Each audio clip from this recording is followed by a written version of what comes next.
And you are live, Mr. Chairman. Thank you, James. I'd like to call to order the Reynolds School Project Building Committee. It is our regular meeting of Thursday, November 18th, 2021. It's probably 5:15, maybe 5:16. Jeff, could you do the roll call for us, please? Yes, members are asked to signify their presence when their name is called. Mr. Camillo. Here. Ms. Dugan. She was here. I can see here. Yep. Mr. Wetzel. Here. Mr. Woods. Here. You have a quorum. Thank you. Before I go to public participation, I just want to welcome Amy Parati and Kim Rada, who will be joining us while they are not participating members in today's meeting because there is voting rights with this particular committee that you will be sitting on. The council technically has to appoint you, and then you'll have to go down to the town clerk's office following that appointment and get sworn in. So hopefully by the next meeting, which is the first Thursday in December, we will be a full and running board again. Because I think we have all the members picked, so it'll be good to have everybody on board. If there's anything that I can do to help you get up to speed, anything that you need, reach out to me, or Jeff Barron obviously is another good avenue if you have any questions. And with that, we will move to public participation. Do we have anybody, James, listening in? Unfortunately, we have nobody again. Yeah, we do not. So as you can see, when there's no controversy, they leave us alone. It's nice when we all get along in the sandbox. All right, so next item is we're going to take action on prior meeting minutes. We have one. That meeting was November 4th, 2021. These are actually corrected minutes. If someone would like to make a motion to move that forward. Make a motion to move it forward. Thank you, Mike. And a second by someone? Second. Seconded by Carol. Any discussion? All those in favor signify by saying aye. Aye. Aye. Aye. Is anyone opposed? Didn't think so. Motion passes unanimously. Thank you. Our next is take action on design development estimates. Tom, is that going to be you or Marnie? Who wants to go first? I think Tom, right? Yes. Tom. Okay. So Hey, Tom, just 1 minute. Let me introduce you to the group because there's 3 people here that don't know you. Tom DeMoro is with a construction manager, Newfield Construction, and they will be presenting the budget for us for our design development stage. Okay. Thank you, Tom. Go ahead. all right, I'm going to share the screen here for a second.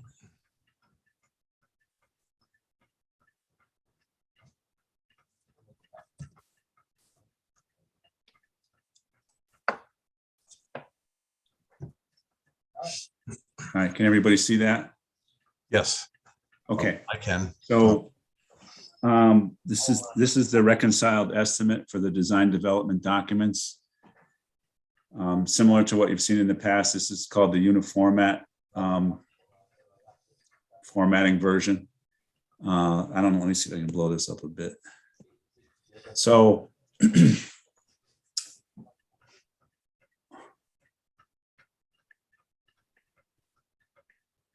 we're at a construction cost of $29,974,000. We have reviewed the soft costs again. We're at $4,028,902 for the soft costs, and that totals your grant value, $35,500. Now, what we need to note is that where is it? The owner's contingency is what we use to adjust up and down to meet the value. So the owner's contingency right now is we're carrying $1,496,455, and that's 4.2% of the grant value. We'd like to see that number at 5%. So to get to 5%, we'd have to take about $280,000 out of the project, which at this juncture is not, we've discussed some potential value engineering items. There's a 4 or 5 major items that we could tap and get to that value pretty easily. We can go over that in a minute, but there's a lot of detail here. There's like 24 pages of detail. They're broken down into these divisions: foundation, superstructure, mechanical equipment, electrical. And then these are what we call below the line costs. We're carrying a 4% estimate contingency, which is typical for this stage at DD. This number shrinks as the documents get developed. And we have included 2.9% in escalation costs. To go over the detail would take hours, but there's 24 pages of detail. If you have, I don't know when the committee members got this, if they have any questions, I can respond. The only other thing I wanted to note about this is at the end, we show where we reconciled with the third-party estimator, PMC. It's coming up here, right here. So this is the estimate, what we call the reconciliation sheet. It shows what they had for a value and what we had for a value in the delta. So the trade costs, which is this total direct costs, were within 1.7% of the third-party estimator. We're actually about 450,000 less. When you add in all the design contingencies and all the below the line items, the delta is about 2.6%. Again, with Newfield being on the lower side. So that shows that we're both looking at the same set of documents. We had a lot of back and forth with the design team. We reconciled this with the design team. So we're pretty comfortable this is an accurate estimate.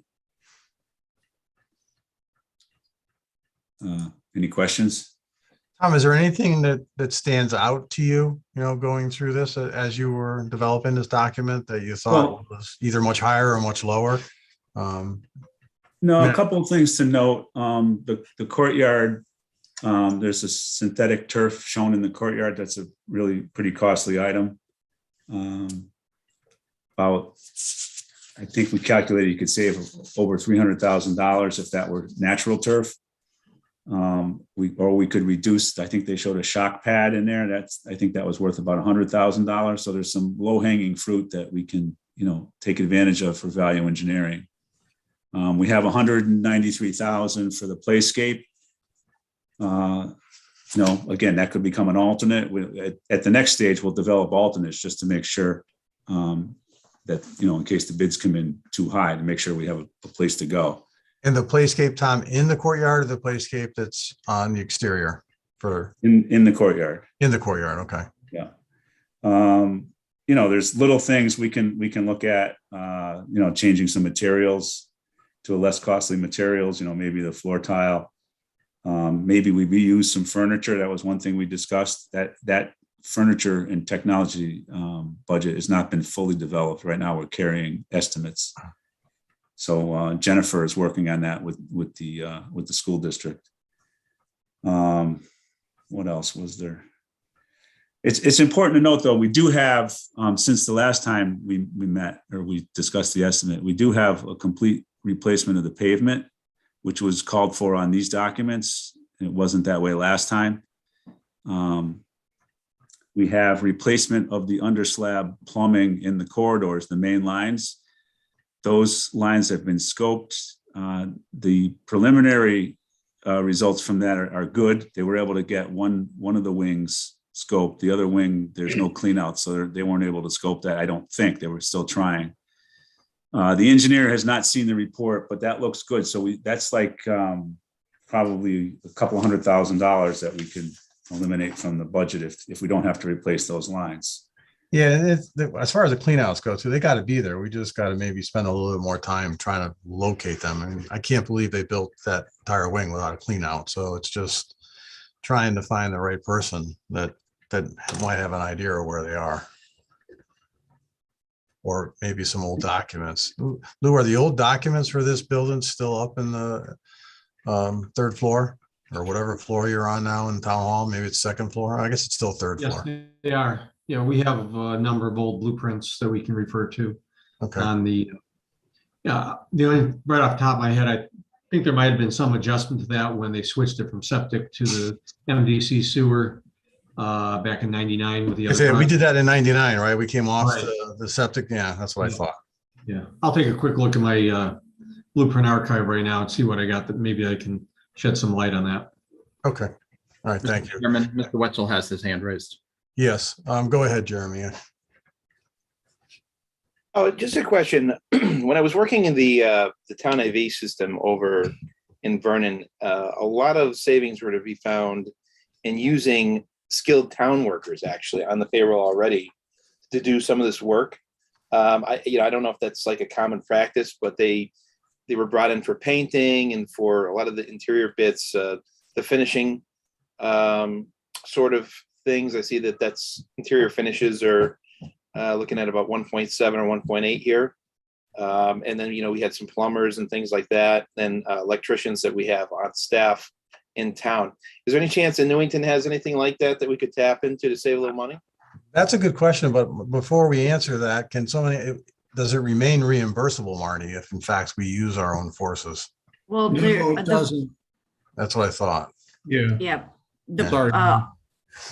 Also, another issue with that is the project's required to go out for public bid. Yeah. So that's really the primary reason we wouldn't be able to take advantage of that.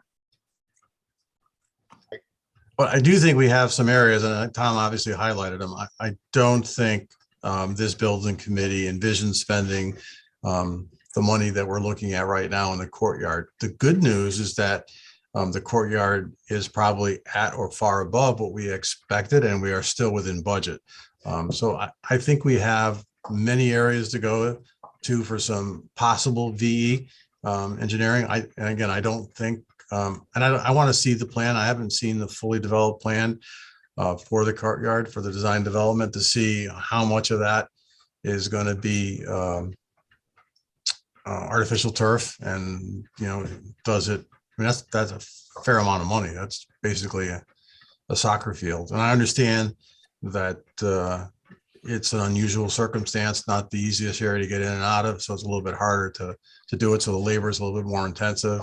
But I think there's some areas, if in fact we need to, we'll be able to do some value engineering here to keep us on, well, actually get us back on track. Not that we're off track. I think this might even exceed where we were.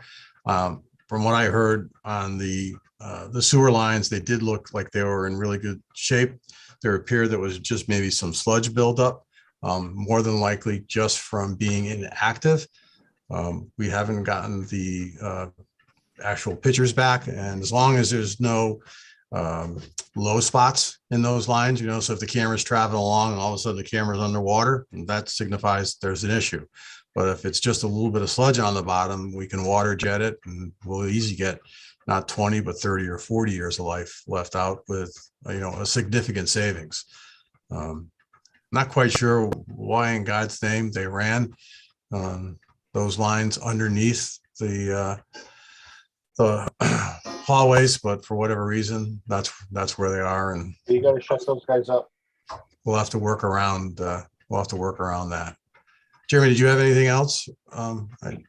No, that's it. I'm trying to think a little bit outside the box. I know we're definitely looking for maximum reimbursement here. So I hate to see things cut, but if they're extras anyway, then by all means, I think we should make those cuts. If I could clarify, it will never be a situation where we're going to cut anything. It'll simply be bid as an alternate, as an ad alternate. So it's there for the committee or a deduct alternate to enact that option if the bids come in high. So both scenarios, for example, for that play servicing will be shown on the drawings. So we're not in a position where we need to start cutting things out of the project. Yeah, I mean, just also to add on to that, I just bid a job, a high school in Connecticut. Just to give you an example, there was only 3 bids out. It was site concrete, landscaping, and what was the third one? Site concrete, landscaping, oh, and security. There was 27 add alternates or deduct alternates on there because they didn't know where they are. And actually there was some things that they would like, but they knew that it wasn't in the scope per se. But so this way it gives them a laundry list of after everything comes in, then they can decide whether they want to pick or choose and be able to move forward. So it's a common practice. Unfortunately, there's more and more of it. Mike, I see you have your hand up. I got a few things. When they scoped the lines, the water coming off the roof, did that go into the sanitary? It did not. Okay, they ran a dye through it and checked it? Yeah. Okay, and you're right about the pipes closing up, lack of use, it just grows. Yeah. That's all they found so far. And the ones that they were able to scope was a little bit of sludge. Okay. But we're waiting for the official report to come back. And we do have tradesmen that work for the town and the Board of Ed, that if you had to deduct one place, but still keep things in the budget, could you use our trades to do that, Marnie? You wouldn't be cutting it. You'd spend the same amount of money you'd have in the budget to get everything done, but you'd eliminate paying out for the painting or electrical. Yeah, unfortunately, Mike, it wouldn't be reimbursable. It has to be publicly bid. Right, but you wouldn't be paying anybody through that. The town would be paying it. It'd be part of the Board of Ed paying them. You know what I mean? So reimbursing would still go for the things you would deduct that you could keep in. Just your mic is off. I see what you're saying. Yeah, if you removed parts of the project and didn't expect any reimbursement and had the Board of Ed do that work, yeah, I mean, you're basically cutting scope out of the project and giving it to the Board of Ed. Right, and they'd still get it done, and and then you could still get the project done too, and not eliminate anything. Yeah, I'm really encouraged though where we are right now. Right. We're in really good shape. So I'm confident we're not going to be doing a lot, if any, cutting here. Okay. What we'll do is we'll have more information for the committee at the next meeting. We'll actually go over the courtyard design with you. Mm-hmm. And what changing that place servicing would entail. It would still give you a fabulous courtyard. Right. So we'll have all of the suggested V items written up and presented to you at the next meeting. Okay. Yeah. You take, definitely comment on that, Mike. You take the potential savings in the courtyard by, let's say, scaling back the design from what it is right now, because none of us have seen exactly what they've done, and the potential savings in not changing out the sewer. I mean, we're talking probably $500,000, which now puts us well under our budget. Yeah. So, Correct. and again, we're still in the design development. We don't even have construction documents yet. These are the Jennifer- kind of discussions we'll be having when we're in the final stages of the construction documents, because that's when, it hits the fan and we have to make sure that we balance it to get it onto the street. And then really, once it hits the street and the numbers come back, that's when you really know. Right. Jennifer, would you be able to bring up the courtyard plan and just give the committee a quick walkthrough of all the features? I could. Before she does that, Jennifer, though, Mike, go ahead, finish because I did cut you off and I apologize. During all the meetings, you guys worked together. Was anybody taking minutes so we could see what was discussed and how you got to where you are today? We haven't seen this yet. It wasn't sent to us in a packet. So, and are you keeping minutes so we know what you guys are talking about? So even though we're part of the committee, we should know what's going on. Your mic is off again, Marty. Yeah, absolutely, Mike. We can send you the full packets. So the schematic design packet and the design development packet. So you can see what's changed. There haven't been any major changes from SD to DD. It's just that the details are becoming more clarified. So although our construction costs went up by $1.3 million, our total project costs, not for soft costs, actually went down. Right. Because now we're able to reduce that design contingency from 8% to 4%. As well as the escalation cost has dropped from like 4% as well, down to the, I think it's 3% or 2% range. But yeah, we haven't made any significant changes. We have learned a couple things. It looks like we will be having to add some radon mitigation systems. We have one now in the music room, but our meeting with the state earlier this week revealed that we'll have to add them in the wings as well. And we're not too sure if there are any new drainage requirements, although the town engineer asked us to scope the drainage on the site. Yeah. That's really most of the new information we've gotten. I got a question for Lou. Yes. Some of your soft costs, can you use the Rescue Act money for that? You haven't got that check yet for the next No. year, but it is coming. And could you put that towards that? And that way you wouldn't have to cut anything out of the budget, I'm not certain about that. I didn't work on that. like information and technology within the school, something like that. Something to look I'd have at. to check on it. So this Okay. is the, Yeah, let me know. Thank you very much. okay. And Jennifer, before we go to you, Kim had her hand up. Kim? Yeah, just, I think I'm probably going to reiterate what Michael just said, that being new to the committee, any background information, paperwork, materials that could be sent would be really helpful, so that, you know, at least we can see what's taken place on and read on paper to kind of get us up to speed with where we are now. That would be really helpful. Okay. All right, Thanks. now Jennifer, if you want to Sure. post the courtyard. Okay.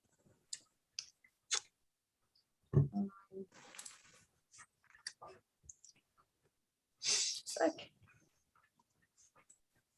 I don't think it's shared. Are you Yeah, seeing you're on. an email? See it. Yep.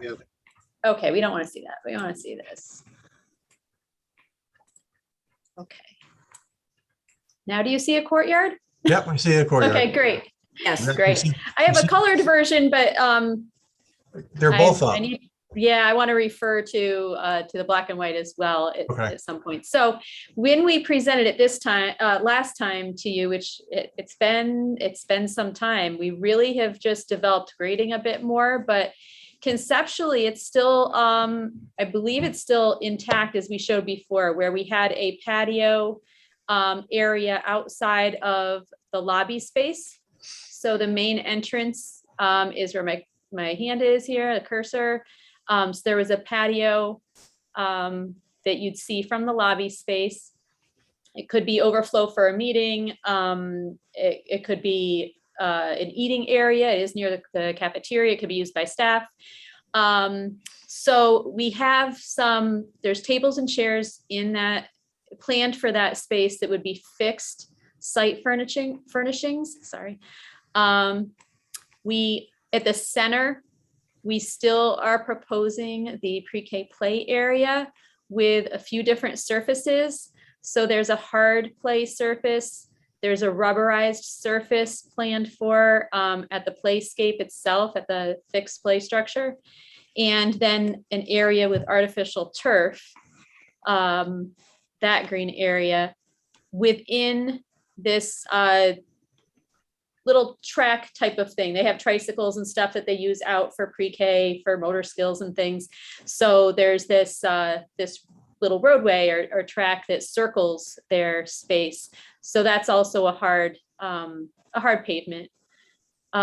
So that really hasn't changed shape or configuration since the last time. The one thing though, that we probably are going to bring to you for discussion when we bring more specific VE items and cost values to you is the sunshades. We were showing sunshades, but we are finding that they are extremely expensive, and we're having some issues with providing sunshade structures that are easy for the district to maintain, so that they wouldn't have to get on ladders and do things like that. I'm getting a little bit too much into detail, but they are something that we'd like to discuss. And I do want to say that they were upwards of $50,000 for the material and installation. And the estimate does not include those sunshades right now. So we'll have to discuss whether they need to come back into the project and be a part of it, or whether it's something that we should take out. But there's different things associated with that. The maintenance is one of the big ones. We still have in the courtyard the 2 outdoor classroom areas. They're the semicircular spaces off of the academic wings for the different grade levels. And one is more like an amphitheater seating, and the other has some other like boulder rock type things for a seating area. So that's the connections that we really wanted to make, even through visioning, connection between the indoor classroom space and connection to the outdoors. We still maintain that. All the pathways we've adjusted grading slightly, but we've had all these pathways to connect the different aspects of the courtyard and make sure that they're accessible from one point to another. So those are still in the project and were estimated. And we have the patio outside of the media center, which also has some fixed site furnishings, those tables and chairs. And of course, plantings that we were showing in the courtyard and around some of the patio areas. For the, don't know if it's on this plan, we could possibly look at different materials for those patios. Right now, they're all pavers, I believe. I think that's what was priced. But if we wanted to look at other materials to save some costs, we could. If we wanted to look at downsizing them, that's another thing that could be looked at. All the green area, though, is all estimated right now as the artificial turf. So there's no just natural grass. There's no sod in this design or in the estimate at this point. That is all artificial turf. And we know that would be a huge savings if we needed to either reduce the amount of artificial turf or reduce it all within the courtyard. There's significant savings there. That's pretty much the highlight of the courtyard, but it really hasn't changed design, I don't think, since we saw it last. Okay, thank you, Jennifer. Any questions of Jennifer for that in the courtyard? Again, this courtyard is spectacular. I don't think any of us envisioned this. We'll see where the budget falls in when we get, I believe, into the next phase, which is the construction documents. Jeremy, go ahead. Was it always supposed to be artificial turf, or was there a discussion about that? No, it was, there was no real plan for what it was going to be. It was just kind of developed. They took the education specifications, and this is what they came up with. Again, I don't see us using all of that artificial sod turf in there. I think there's definitely going to be some scale back of the magnitude of this courtyard. Again, I think it's spectacular. I just don't know that in the end we'll be able to afford it. when it comes time. But so far, it is. I think that's the good news. But I think we'll have to do some value engineering, not necessarily take it out, just bid it as either an add alternate or deduct alternate, however we choose to look at it. But- One reason why we were leaning toward artificial turf, just from conversations that we heard from various people, was the maintenance, of it, of course. So there is potentially that to look at, and I don't know if it concerns you, the costs offset between, the upfront costs versus maintenance costs over the life of the courtyard. I'm not sure, but right now I know to maintain the courtyard, they come in the connector doors with lawnmowers and, So my other question would be, what about irrigate? So if we ditch the artificial turf idea and we go with natural grass or sod or whatever, and with irrigation, let's say, would it be still less than the artificial turf? Oh, Just out of God, yes, curiosity. Jeremy, it would be a lot less. But let me tell you, the biggest problem when you start putting natural sod in an area like this, at an elementary school in the state of Connecticut, it does not allow the district to have any tools to maintain it. So there are no pesticides, no herbicides, no fungicides. You cannot use them at all. So in a very short period of time, although everybody wants to believe, again, this is my business, everyone wants to believe that we can do this organically. I can tell you for a fact, we cannot. But there's other things we could do on the area between the playscape and that lower amphitheater. I mean, there's a pretty good grade difference in there. Maybe we end up planting that whole thing into a solid mass where it becomes a juniper bed, or mix some colors into it, but it becomes basically maintenance free. Once it's grown up, the district doesn't have to do anything to it other than just look at it. There's not even any pruning required. So there's definitely some things we can do.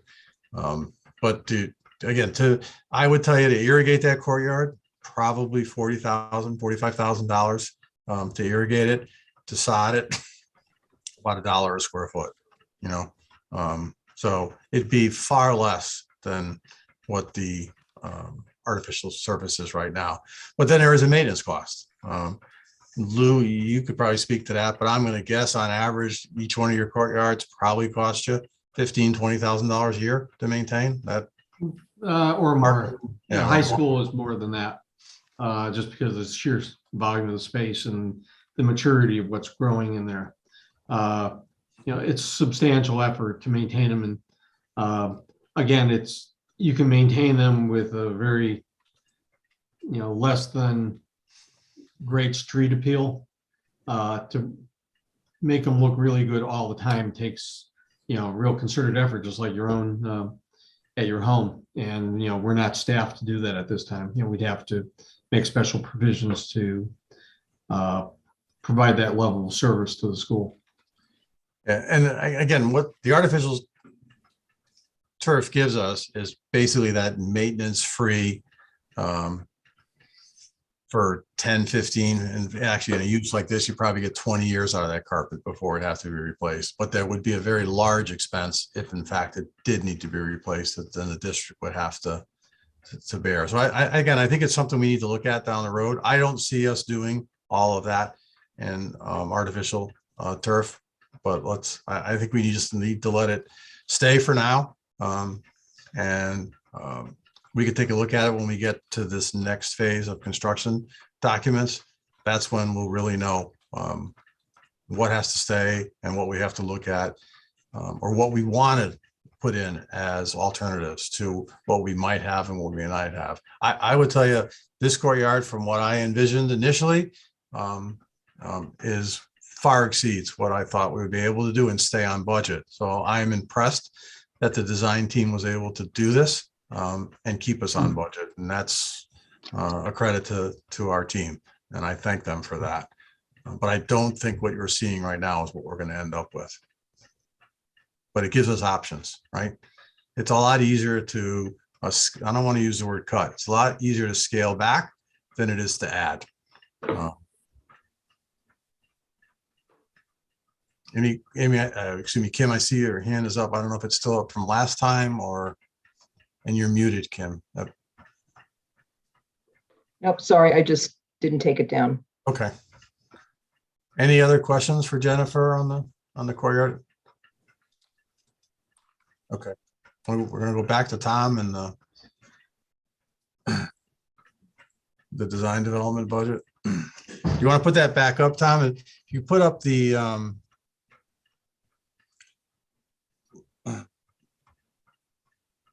page that shows just all the groupings would kind of get you to the total that you showed us with that second or third page you had up.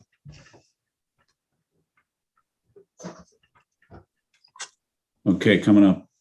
Thank you.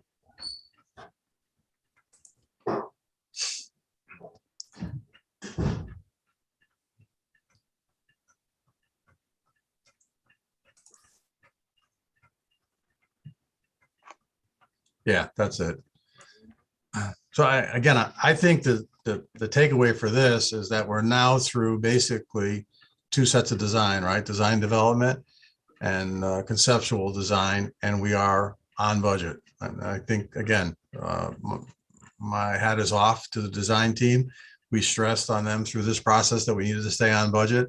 I think a lot of building committees at this point are making very difficult decisions. We have not had to do that yet. I don't expect our decisions are, the only difficult decision I believe we're going to have through this process is deciding, what we think we need to put and move into a value engineering or an ad alternate when it comes to bid time, because that will probably happen. Although we do have money set aside, we have 2% escalation that will help us over the next year. Then we have the 4% in design that will probably go away when we see the construction documents, but we also have, 4.2% in an owner's contingency. And what is the construction contingency right now is still $843,000. So Well, that's our contingency. Your- Correct. Your Yeah. contingency is the 1.4 right here, down here. Yeah. Steve, to put this into perspective in relation to the overall project budget, I'd like to bring up the overall project budget, and it has more detailed breakdown of soft costs. okay, all right. So if there isn't any more questions on this, do we need to take action on this, Is this, Tom? is this the night you're approving the design development documents? Because this is kind of part of, it kind of goes with that approval. I would say yes, but I think we want to look at the entire piece first. So maybe we'll come back to it then, and we'll approve the whole thing if the committee is in agreement. That's what I thought. If you saw how it fit into the overall project budget, it probably make more sense. Okay. Can So everyone, I'm sorry, Yeah. Steve, go ahead. do you want me to skip over the architect's update or do you want to have Jennifer share with us first and then you go next? That's the order, but we could switch it if you want. Seeing we're on it. Doesn't matter to me, Marnie. All right, I appreciate it. If we Okay, could switch. thank you, Jennifer. So go ahead, Marnie. All right, great. Can everyone see the screen with the blue column? Yes. Yes? Okay, Marnie. so this is our project budget showing our original grant estimate. These are the adjustments to the budget, basically the changes that have been made, whether it's a plus or a minus. And this column reflects Tom's revised construction value of the 29 million. So this comes directly from his budget, as well as all these items match. So you can see here where the owner contingency is tracking, and we're at 4.2% here. Additionally, since the last meeting, I've been working to further define the soft costs. So, and also update the project budget with actual purchase order values we have for the commissioning agent we hired, We got a quote for the third-party plan reviewer who's going to do the plan review instead of the building department. So that's a hard quote. Down here are our soft costs. This is a real value. The builder's risk value, Jeff Barron is still working to get me an exact or a better estimate of this, but this is based on a similar project that I'm actually just completed. So this is comparable to other projects we've done. Same with the moving and storage costs. And right now, the bonding financing costs are estimated, but again, this number is consistent with what we have on other projects. We have some additional utility fees. I'll let Tom explain those a little better in a minute, as well as some energy consumption costs when we're under construction. So if we're in an area of the building and the contractors are using the power, rather than have a separate meter, what we usually do is have the Board of Ed prorate from what they spent the previous year in a certain month to what they're spending that year. And then the money transfers from the project over to the Board of Ed. And we're able to get that cost reimbursed that way. Let's see. We had a large number here of other costs in the original grant estimate. And what we've done with that is that's been reduced as these other line items have developed. So now we have a DEP permit requirement. Some of the money's gone there. And let's see, the utility fees have been further developed, as well as this energy consumption. These categories were never on the original grant application, but experience tells us that we'll need these categories. All right. Our FF&E values have also been adjusted to be consistent with Castle Booz's understanding of what these packages are. Additionally, in the technology equipment, we have we move the visual display board cost out of technology because it's being carried in construction. So in order for those boards to be reimbursable, the state requires us to show them on the construction documents. So Tom has the cost of those in this number. So we've reduced that technology accordingly. And additionally, the playground equipment just moved from the construction value up to this new category. So Tom, could you comment a little bit more on this 85,000 for the utility fees? Okay, so Please. that includes the cost from Eversource to run the new service in, as well as the temporary service. We don't know exactly what those costs are. It's an estimate right now. Both services have been applied for, so hopefully by the next estimate, we'll have those numbers from Eversource. Great, thank you. Are there any questions regarding the overall budget? Any questions for Marnie?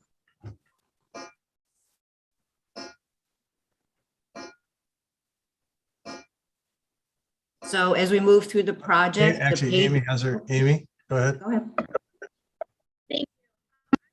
What the playground equipment is 193,000. What is that just for the courtyard, or is there something else included in that? I can answer Jennifer, that question.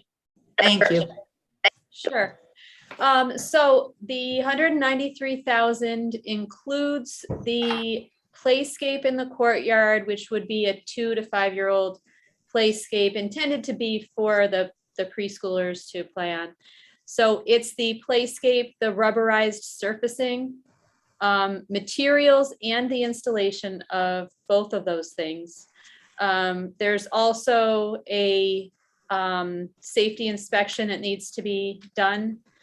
I mean, that's just a tiny portion of that of that cost, but that is included as a soft cost. And there are a few little pieces of equipment around that playground, such as like a balance beam type of, like a balance beam piece that you might find at another playground.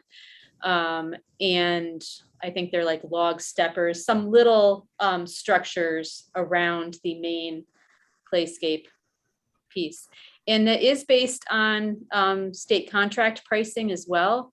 We we think it's in the owner's best interest to work with contractors that have state contracts already. The pricing is better than like a list price, and typically we find better than bidding.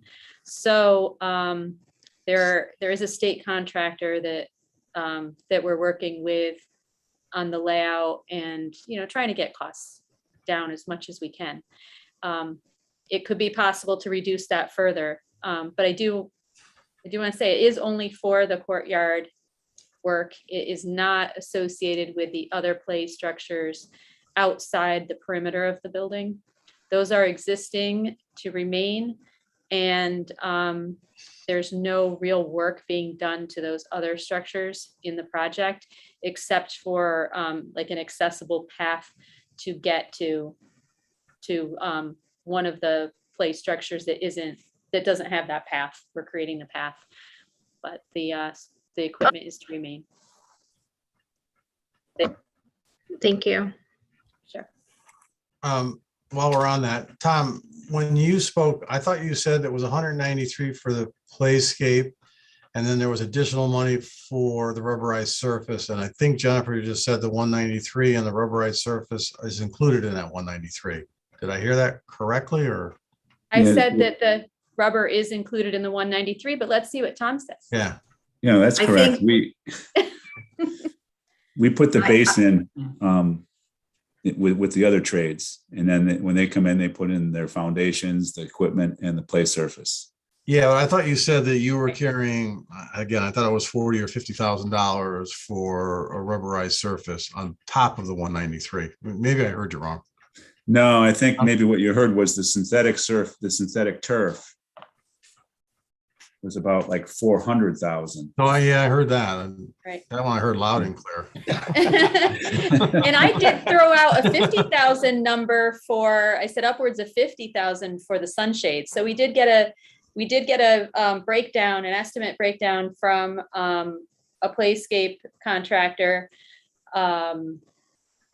And it shows what the rubberized surface material, what the installation is, the playscape material and installation, and the sunshades. And like I said, the sunshades, it was just, we'd be adding more than $50,000 to that budget if we continue with the sunshades. But we'll have to have that hard discussion, that difficult discussion later. I don't think anybody fully can appreciate how expensive this playground equipment is. Everybody, once they actually see the numbers come up, is in shell shock, because it is outrageously expensive. But it is what it is. It's okay.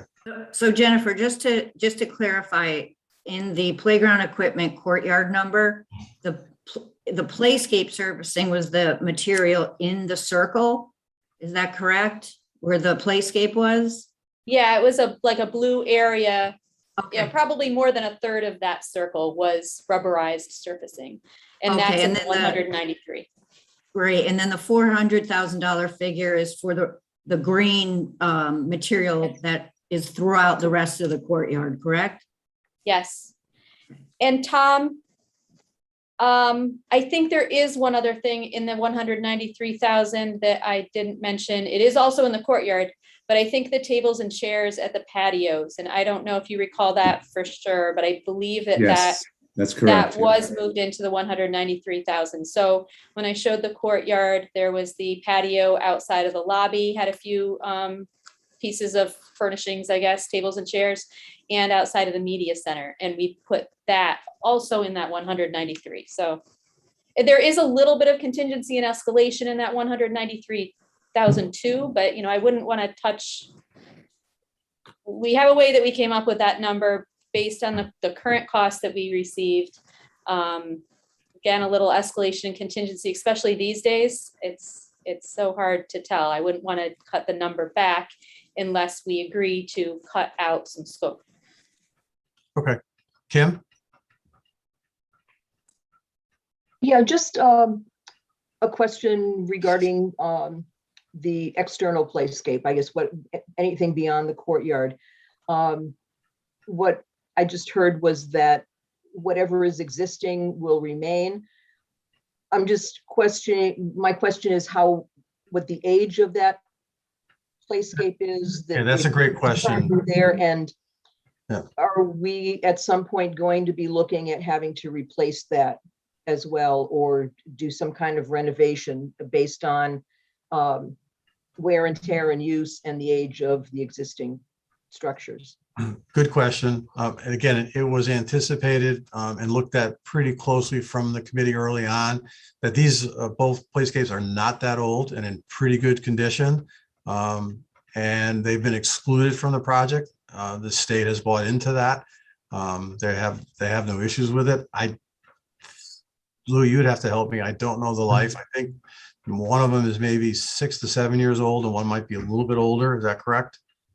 The largest playscape is about 15 years old now. That 15. was done in the mid 2000 area, but it's been redone with the surfacing when we took it from the wood chips to the rubberized surface, and we added to the footprint of the overall system maybe 6-7 years ago. Yeah, the rubberized surface is relatively new, correct? Right. Yeah. And then the little kids one that's over on the west side of the school is about 4 years old. Okay. That answer your question, Kim? This is And really weird too, how everybody, like Kim has been up in the upper left-hand corner for most of the meeting. Now you're down halfway down on the right. So it's like whack-a-mole here. Amy One is other down thing- up in the upper left. One other thing I do want to mention, if it's helpful with the existing playscapes, we have had conversations with the school district and with the state about the existing playscapes. The state will want to know that those playscapes are maintained and that they're up to speed with, that they're compliant with ADA requirements and safety requirements.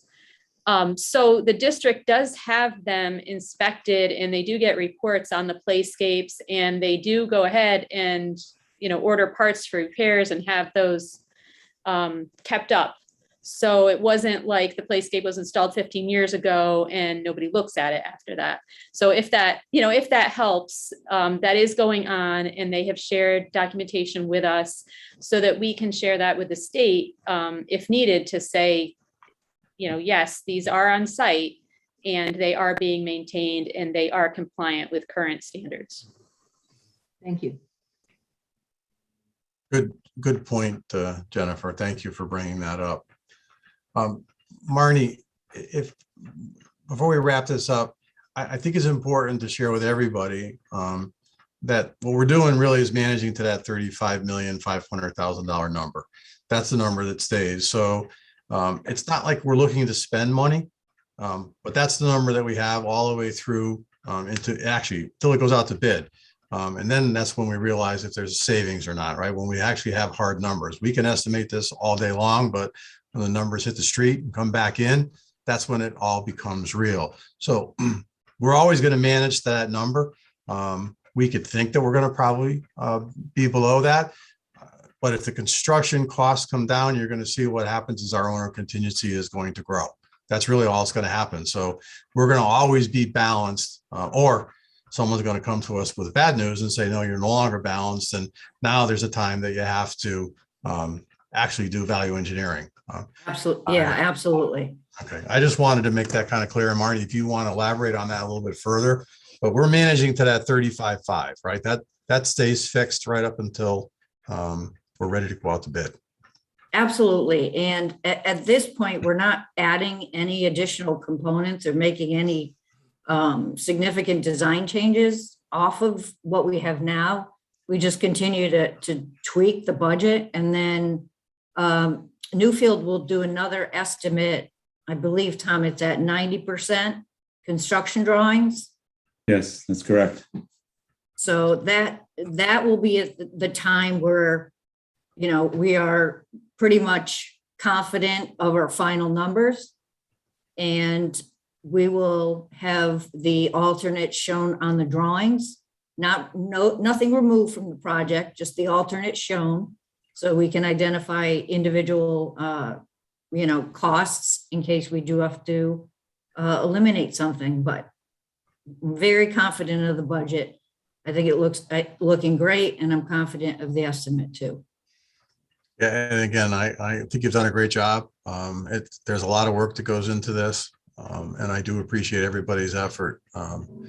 It looks like we're off to a really good start here. I'm impressed to see that we are, right on budget, or actually a little bit under with construction costs and in the end. So I think we're going to be okay. It's where is the market when we hit the street? That's what it's all about. We anticipate going out to bid in early spring of 2022, which is perfect timing. You usually get the most aggressive bidding climate then. Everybody tends to be a little bit hungry coming out of the winter. Everyone's looking for work. So phase one should go really, really well. But we don't know that until bid day. That's when everybody has knots in their stomachs. So with that, do we need to make a motion to accept the estimates for design development? Make a motion to accept the estimates for design development. The motion, As well as the drawings. yeah, correct. As well as the drawings. Thank you, Mike. The motion Thank made you. by Mike Camillo. Is there a second? Has to be from a committee member. I'll second it. Okay, seconded by Carol. Any Quick, further discussion? Hearing none. All those in favor signify by saying aye. Aye. Is anybody opposed? Motion passes unanimously. Okay, thank you. Thank Marnie, you. do you have anything else before I go on to Jennifer? Nope, I'm all Go set. back to Thank Jennifer. you. Although Jennifer, you've had a lot of airtime already. Yeah, I guess so. We like Okay. hearing from you, Jennifer. You've done a great job for us so far, and we appreciate all your Thanks. efforts. Thank you. I maybe speak too much, so we'll see. Let's see my my report now.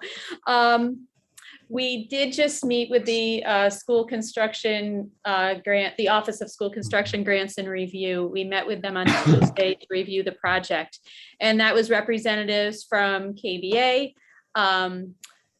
Construction Solutions Group, Newfield Construction, and the district, as well as the hazardous materials consultant from the owner's side. So we all met virtually with the state. We really spent a lot of time going over paperwork, general scope of the project.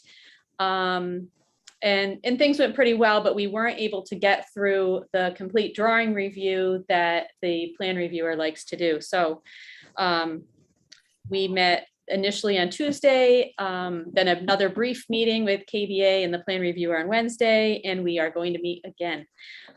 One of the things that is still to be determined that we're working on with the state is the space waiver. We haven't formally, the district hasn't formally submitted a space waiver, though Castle Booze from quite a while back now has been helping with preparing support documentation for a space waiver. And this would be so that we can get more reimbursement for the project. So we can say that all of the square footage for the existing building and the small elevator addition would be reimbursable, even though it's oversized according to the state calculations. So that discussion is still ongoing with the state. We've given documentation back in, I think, September to the state, but there hasn't really been movement on it from their side. But things are finally progressing. The plan reviewer did speak with us about it, says things are going in the right direction. The documentation looks pretty good. So, hopefully that will be finalized soon. And that I think would have a little impact on the estimate as well. in your favor. I think that there's still, I think that it's still being carried as not fully reimbursable at this point in the numbers. So if we're able to get it fully reimbursed, that would be great. That's good news. And Yeah. again, it usually happens around this point, right? They're not going to waive things too early in the project. So this is, it's again, standard procedure that we're at that point now where that we'll get official notice. The reviewer from the state, I would say, while, he didn't commit 100%, I believe his words were he was going to work with the district and the design team to work through that to make sure that we get there. He understands, hey, this was built as a middle school, not as an elementary school. It's always been operated as an elementary school, so it was built to different standards. It was built in 1950 when there was different times. There's restraints that, that are nobody's fault, and that we don't want to tear the building down. And he recognizes that, and it appears that he is going to work with us to achieve what we're looking for. So I think Thank you. that's Yes. positive. Yes, it does appear that way. I really think it's all gonna come through and be okay. I wish it was finalized already, but the thing is, in design development, he can then be confident that the numbers, the square footage numbers, things are solid. So it is probably the right timing for that all to fall into place. We did have a meeting with the Conservation Commission. The design team did a presentation to them on Tuesday evening, and that went well. There were a few questions. They generally felt that there was no significant impact on the wetlands, and they didn't feel that that there would need to be a public hearing for the project, so they waived the public hearing. And anyway, that went well, thankfully. We did receive comments yesterday from the assistant town planner. Actually, they've been reviewing the drawings, and we were going through those comments now. We requested a meeting with them, with the town planner next week. So I'll have more to report on after we meet with them. Also next week, we have a meeting planned with Eversource, and this is to kick off their energy CT incentive program for the project. So it's called the Design Charrette. They meet with the engineers, the mechanical, electrical, plumbing engineers, and myself as far as the envelope goes. And they'd like some to give some input on design, some potential, if they see potential for energy efficiency that maybe we haven't considered yet, or some potential for some incentives, they would mention that to us, and we would try to incorporate those recommendations into the design. We are continuing to develop phasing plans along with the district and Newfield Construction and Construction Solutions Group together as a team. We've been trying to work on, the latest thing is where, what swing space or temporary spaces need to be considered so that the building can remain fully occupied. But let's say when the main office is being worked on, where does the main office go and how can we support what they need? Will they have all of the electrical, the technology, all the systems that they need in place? Where do they need them? We're going through those details now. So those phasing meetings have been continuing and coming together pretty well, I think. As far as soft costs go, Marnie, in her review of the overall project budget, she mentioned that some of the soft costs, such as furniture, that we're vetting that number. We want to make sure that the number being held is appropriate and adequate for what the needs are. We're vetting the number based on all new furniture at this point, but we recognize, so that's as a starting point. And then we recognize that if that doesn't align with the cost being carried at this point, let's say, because of, and we know there's some price increases going on right now with the furniture industry and other industries as well. But if we find that we're not hitting that target mark, then we will need to have some discussions about whether there's reuse of existing furniture. And perhaps there are areas already that the district knows they want to reuse. So we have to get into those discussions. But we're starting off with saying, if you want all new, this is what we anticipate it to be. The same thing goes with technology, though we need more help from the district to come up with, to make sure that the technology soft costs, this is all for like technology equipment, switches and racks and UPSs and potentially computers, wireless access points, a whole bunch of that stuff. We need their help with estimating to make sure that the technology number we're carrying in soft costs is appropriate. So we just met with them, with the district, and we're getting that going.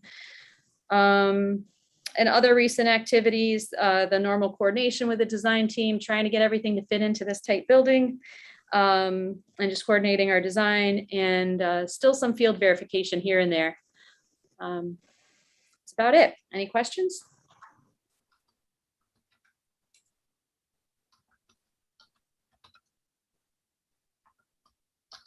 I'm sorry. Thank you, Jennifer. You're welcome. I had to take a phone call. Any questions for Jennifer? Okay, thank you.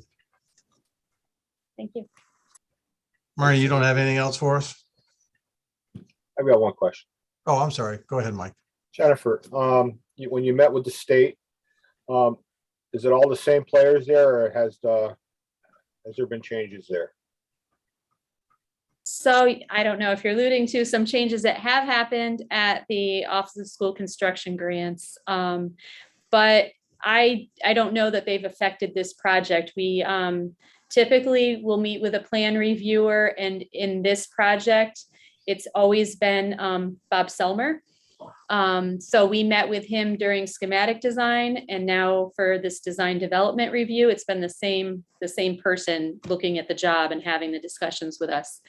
I believe I wasn't involved, but I think that he was the person also involved when there was a prep meeting. He was, Jennifer. Okay. He's been with us since the inception. And actually, he was in the employ of Jeter, Cook and Jepson. No, I'm sorry. O&G when we did the project in 1999. So, which is probably why we have him. He knows the building very well. Okay. Thank you.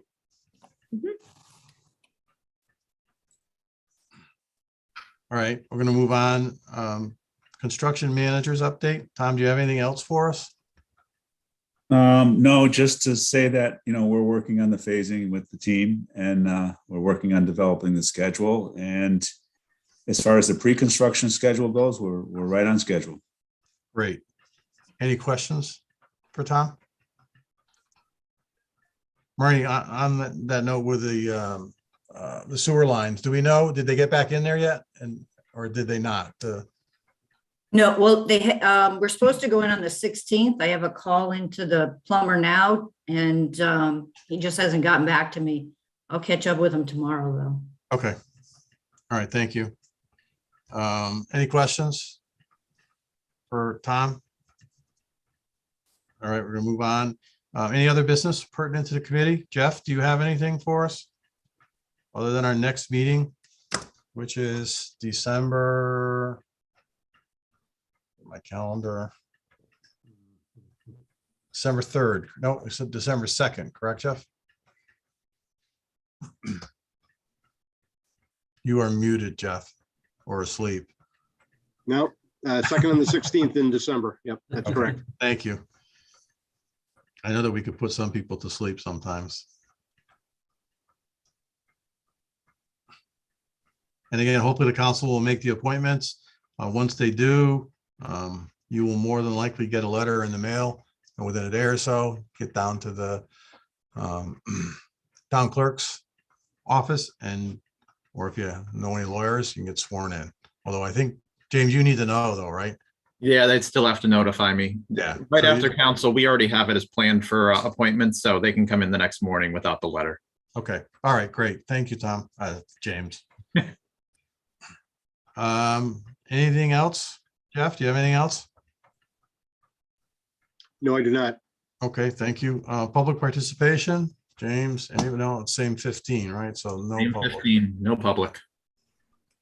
Comments by members? Hearing none. All those in favor of adjournment signify by saying aye. Aye. Anyone opposed? Thank you, everybody. Have a great night. Thank you. See you in 2 Thank weeks. you. Thank you.